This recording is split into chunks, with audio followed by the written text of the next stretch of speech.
Hello and welcome to easy learning smart learning. मैं हूं अतहर हाशमी और आज हम सीखेंगे कि आप अपने सिस्टम में नेटबीन्स को कैसे इंस्टॉल करते हैं और एक छोटा सा डेमोन्स्ट्रेशन देखेंगे कि इसमें HTML फाइल को आप किस तरीके से रन कर सकते हैं, एडिट कर सकते हैं। चलिए शुरू करते हैं। सबसे पहला काम आपको ये करना है कि नेटबीन्स आपको गूगल करना है और यहाँ पे आपके सामने जो रिज़ल्ट आएंगे इसमें आप डायरेक्टली रीडायरेक्ट हो सकते हैं डाउनलोड पेज पर। तो आप सीधा डाउनलोड पेज पर जाइए, अदरवाइज़ इसकी आप ऑफिशियल वेबसाइट पे जाके भी आप डाउनलोड पे जा सकते हैं। तो समय बचाने के लिए आप सीधा डाउनलोड पेज पर क्लिक कर सकते हैं। ध्यान रखिए, नेटबीन्स जो है वो बहुत सारे पैकेजेस को सपोर्ट करता है और ये क्या है, कैसे है, ये हम आगे देखेंगे। तो यहाँ आपके सामने लिस्ट दिखाई देगी कि अपाची नेटबीन्स जो है वो डिफरेंट वर्जन्स में यहाँ पे अवेलेबल है। तो जो लेटेस्ट वर्जन है वो आपके विंडोज़ 10, विंडोज़ 8.1, विंडोज़ 7 जो भी आपको सपोर्ट करता हो वो आप यहाँ पे पढ़ सकते हैं। और अगर आप किसे डाउनलोड करना चाहते हैं सबसे लेटेस्ट वर्जन को, तो मैंने इसे इंस्टॉल करके पहले देख चुका है विंडोज़ 7 में, इसलिए मैं जानता हूँ कि ये आपके विंडोज़ 7 में भी सपोर्ट करेगा। तो ऑब्वियस सी बात है, लेटेस्ट फीचर जो है विंडोज़ 8.1 या विंडोज़ 10 में भी सपोर्ट करेगा। तो आप यहाँ पर डायरेक्टली डाउनलोड बटन पर जाएँ। अभी आपको सीधा डाउनलोडिंग का पेज नहीं मिलेगा, इसके बाद में आपको 3 ऑप्शंस मिलेंगे। आप विंडोज़ के लिए इंस्टॉल करना चाहते हैं, लाइनक्स के लिए आप इंस्टॉल करना चाहते हैं, या फिर आपके पास में अगर एप्पल का मैकबुक है उसके लिए इंस्टॉल करना चाहते हैं। तो आप यहाँ से चूज़ करिए विंडोज़ में चूज़ करने के बाद ये फाइनल आपका पेज आएगा, जहाँ से क्लिक करने के बाद आपका डाउनलोड जो है वो स्टार्ट होगा। तो यहाँ पे डिफरेंट आपको मिरर साइट या फिर बैकअप साइट्स या फिर HTTP के ऑप्शन दे रहे हैं, यहाँ से आप इसे डाउनलोड कर सकते हैं। तो मैं चूज़ करता हूँ यहाँ पे HTTP। तो अगर आपकी ब्रॉडबैंड स्पीड अच्छी है तो ये काफ़ी जल्दी आपका सिस्टम में डाउनलोड हो जाएगा। तो मैं यहाँ पे डाउनलोड बटन में क्लिक कर दिया हूँ। तो जब तक ये डाउनलोड होता है तब तक मैं इसे वेट करता हूँ। तो ये कुछ ही सेकंड्स में आपका डाउनलोड फिनिश होने वाला है। तो आप चाहें तो यहाँ पे क्लिक कर सकते हैं और जैसे ही आपका सेटअप कंप्लीट होगा, सेटअप स्टार्ट होने के पहले आपके पास यहाँ पे यूज़र अकाउंट कंट्रोल का मैसेज आएगा, जिसे आपको यस करना है। यस करने के बाद में ये अपने इंस्टॉलर को कॉन्फ़िगर करेगा जिस विंडोज़ ऑपरेटिंग सिस्टम में इसे इंस्टॉल करें।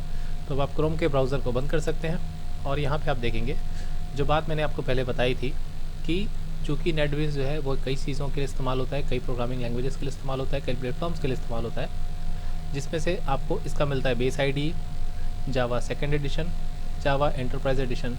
HTML को भी सपोर्ट करता है, जावास्क्रिप्ट को भी सपोर्ट करता है और PHP को भी सपोर्ट करता है। तो यहाँ पे जो मुद्दे की बात है वो सिर्फ इतनी है कि आपके सिस्टम में अगर जावा पहले से इंस्टॉल नहीं है तो मैं आपको रिकमेंड करूँगा कि आप जावा की वेबसाइट में जाके जावा डेवलपमेंट किट को इंस्टॉल कर लें। ये इंस्टॉलेशन को ऑटोमेटिक डिटेक्ट कर लेता है। तो मैंने अपने सिस्टम में जावा का लेटेस्ट वर्जन पहले से इंस्टॉल करके रखा हुआ है। यदि आपको सीखना है कि जावा को आप कैसे इंस्टॉल करते हैं, कैसे कॉन्फ़िगर करते हैं, तो आप मेरे जावा के प्रोग्रामिंग लिस्ट में जाके पहला वीडियो देखें। वहाँ पे मैंने बताया है कि जावा को आप किस तरीके से डाउनलोड और इंस्टॉल कर सकते हैं। इंग्लिश और हिंदी दोनों में ये लेक्चर अवेलेबल है। तो आप यहाँ पे कस्टमाइज़ बटन पे क्लिक करें कि आप यहाँ पे कौन कौन सा प्रोग्रामिंग सपोर्ट चाहते हैं। यदि आप जावा नहीं चाहते तो जावा को आप यहाँ से हटा सकते हैं। अगर आप जावा चाहते हैं तो यहाँ पे जावा को सिलेक्ट करने दे सकते हैं। ओके दबाने के बाद में आप जैसे ही नेक्स्ट बटन पे क्लिक करेंगे तो आप यहाँ पे एक एग्रीमेंट देखेंगे जिसे आपको एक्सेप्ट करना है। एक्सेप्ट करने के बाद में आप नेक्स्ट बटन यहाँ पे क्लिक करेंगे। नेक्स्ट बटन क्लिक करने के बाद ये किस जगह पे इंस्टॉल हो रहा है इसका नोटिफिकेशन आपके सामने आ जाएगा। तो आप यहाँ पे देख सकते हैं कि सी प्रोग्राम फाइल्स नेटबीन्स नाम का एक फ़ोल्डर क्रिएट करेगा। आप चाहें तो इसे चेंज कर सकते हैं, तो मैं इसे एज इट इज़ रहने देने वाला हूँ। फिर आप नेक्स्ट बटन पे जब क्लिक करेंगे तो आपको यहाँ पे एक नोटिफिकेशन मिलेगा कि क्या आप अपडेट्स के लिए ऑटोमेटिकली चेक करना चाहते हैं। तो ये इंस्टॉलेशन के बाद और फ्यूचर में भी आपके अपडेट्स के लिए चेक करते रहेगा। तो मैं इसे चेक रहने देता हूँ और स्टार्ट बटन पर क्लिक करके आराम से कॉफ़ी या चाय अगर आपके पास में हो तो आप भी पी सकते हैं, क्योंकि मैं भी ये लेने वाला हूँ। तो बहुत ही जल्द ये इंस्टॉलेशन होने वाला है। इसका शॉर्टकट यहाँ पे आप देख सकते हैं कि क्रिएट हो चुका है। तो विद इन सेकेंड्स ये जो अपाचे का नेटबीन्स IDE इंस्टॉलर है ये आपके सिस्टम में इंस्टॉल हो जाएगा। इंस्टॉलेशन के बाद आप देख सकते हैं यहाँ पे अपडेट्स के लिए चेकिंग शुरू हो गई है। तो अभी चूँकि हमने आपके सामने ही इसका लेटेस्ट वर्जन डाउनलोड किया है, तो ऑब्वियस सी बात है ये किसी भी तरह के का अपडेट जो है वो डाउनलोड नहीं करने वाला। तो आई थिंक फ्यू सेकंड्स के बाद में ये प्रोसेस भी फिनिश हो जाएगी। तो आप देख सकते हैं कि इसका प्रोसेस भी ऑलमोस्ट फिनिश है और इंस्टॉलेशन कंप्लीटेड सक्सेसफुली के मैसेज आने के बाद आप इसे फिनिश बटन पे क्लिक कर सकते हैं। यदि आपको अच्छा लगता है कि आप टास्क बार में इस तरीके से आइकन्स को अरेंज करके रखें। तो मैं इसे रिसाइकल बिन पे डाल देता हूँ और इसे आप स्टार्ट मेन्यू से राइट क्लिक करके अपने टास्क बार पे पिन कर सकते हैं। तो ये आपका आइकन जो है मैंने यहाँ पे भी बना के रखा है नेटबीन्स का। आप इसे क्लिक करेंगे तो नेटबीन्स जो है वो फर्स्ट टाइम रन के लिए तैयार है। अब आपका काम होता है कि नेटबीन्स का इंस्टॉलेशन तो आपने सीख लिया, अब नेटबीन्स को आप इस्तेमाल किस तरीके से करेंगे इसका मैं एग्जांपल आपको एक HTML की फ़ाइल क्रिएट करके बताऊंगा। तो आप इसे मैक्सिमाइज़ करें। मैक्सिमाइज़ करने के बाद में यहाँ पे स्टार्ट पेज आता है पहले, और चूँकि मैं इसे पहले भी इंस्टॉल कर चुका हूँ इसलिए ये पुरानी फाइल्स यहाँ पे दिखाई दे रही हैं। तो मैं इसे सभी को क्लोज़ कर देता हूँ और जो स्टार्ट पेज आपको आएगा वो आपको डिफरेंट हेल्प करेगा। तो हम यहाँ से स्टार्ट कर रहे हैं, फाइल में जाते हैं, न्यू प्रोजेक्ट में क्लिक करते हैं। Ctrl+Shift+N जो है इसका शॉर्टकट है। न्यू प्रोजेक्ट में क्लिक करते साथ आप यहाँ पे जावा का अगर फाइल क्रिएट करना चाहते हैं तो इसके लिए मैं सेपरेट वीडियो बनाऊंगा, बट आज मैं आपको बताने वाला हूँ कि HTML की फ़ाइल या जावास्क्रिप्ट की फ़ाइल आप यहाँ से सिलेक्शन करके किस तरीके से क्रिएट कर सकते हैं। तो एक सिंपल HTML की फ़ाइल में क्रिएट करने वाला हूँ। तो यहाँ पर आप HTML5 और HTML5 जावास्क्रिप्ट एप्लीकेशन का चुनाव करेंगे।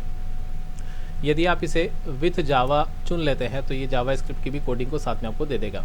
तो ध्यान रखें, यहाँ पे आपको केवल HTML5 या फिर जावास्क्रिप्ट एप्लीकेशन ऑब्लिक में चुनना है और नेक्स्ट बटन पे क्लिक करना है। नेक्स्ट बटन पे क्लिक करने के बाद यहाँ पे आपको नाम और लोकेशन चूज़ करना है। तो इस बात का ध्यान रखें कि ये कहाँ पे सेव हो रहा है। तो ये आपका प्रोजेक्ट का लोकेशन है, जो C ड्राइव है, यूज़र्स है, मेरा नाम लिखा हुआ है डॉक्यूमेंट्स के अंदर नेटबीन्स प्रोजेक्ट्स, और ये आपके प्रोजेक्ट के फोल्डर का एड्रेस है।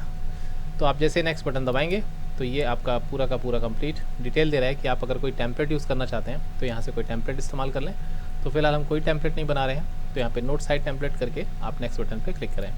उसके बाद में फिर इतने सारे पैकेजेस जो है वो जावास्क्रिप्ट के लिए क्रिएट करेगा। Okay, no problem. आप इसे, चूँकि आप सिंपल HTML फाइल क्रिएट कर रहे हैं तो आप इसे हटा भी सकते हैं। जब आप जावास्क्रिप्ट की फ़ाइल क्रिएट करें तो इसे आप सेलेक्ट कर लें, फिर आप फिनिश कर दें।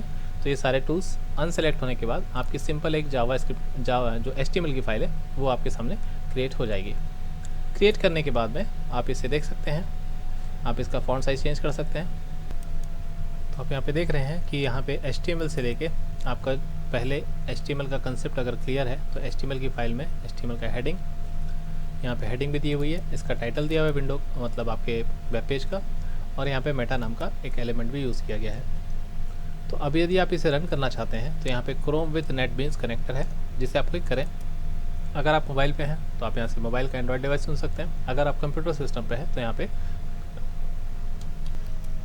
तो आप क्रोम ब्राउज़र को चुन लें। तो ये आपके सिस्टम में डिफ़ॉल्ट ब्राउज़र है, तो ये ज़रूर इस पर चलने वाला है। तो आप क्रोम चुनने के बाद में जब इस फाइल को प्ले करेंगे तो आपके ब्राउज़र पे ये फाइल जो है यहाँ पे दिखने लगेगी।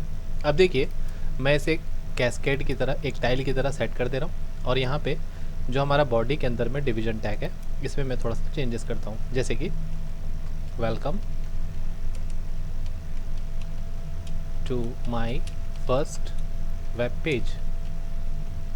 ये लिखने के बाद में जैसे ही आप सेव बटन पर क्लिक करेंगे आप देखेंगे एक डिफरेंस इसमें यह है कि आप एक बार यहाँ पे डिबगिंग स्टार्ट करने के बाद में यहाँ पे चेंजेस ऑटोमेटिक आएगा। मतलब आपको इस पेज को रिफ़्रेश करने की ज़रूरत नहीं पड़ेगी, और जो पुराना पेज है वो तो खुला हुआ है, आप इसे चाहे तो रिफ़्रेश कर सकते हैं, बट एक्चुअली में ये रिफ़्रेश करने की ज़रूरत जो है वो नहीं पड़ती जबकि आप नेटबीन्स का इस्तेमाल कर रहे हैं। तो ये नेटबीन्स जो है इसे लाइव रियल टाइम पे आपको दिखाता है।